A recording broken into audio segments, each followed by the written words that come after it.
Presidential elections na naman sa May 9, 2016.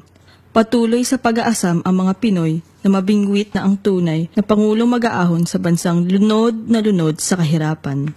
Kaya noong May 11, 1998 presidential elections, ang pinakahihintay na lubid na makakapitan daw sa pagkakalubog ay si Joseph Erap Estrada. Sa kabutihang palad, bumalentong lahat ng kalaban ni Erap dahil nag-self-destruct ang mga ito.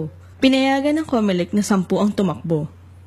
Ang 8 sa kanila ay hindi pang masang appeal gaya ni Erap. Si Fred Lim lamang ang may makamasang image, ang Dirty Harry na kontra sa krimen. Ang resulta, nag-tug of war ang mga kumasa kay Estrada. Sila ang naghilahan pababa.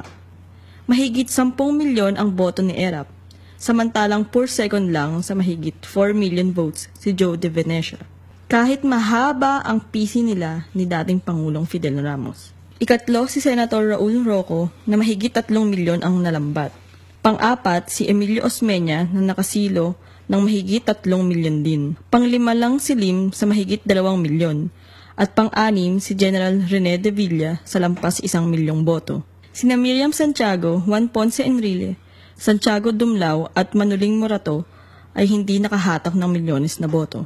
Sa kabilang banda, sinamang palad naman kahit majority president si Erap sa 39% average. Nalagot ang tali ng pagkakaibigan nila ni Governor Chavit Singson sa awayan sa illegal gambling. Naganap ang makasaysayang impeachment.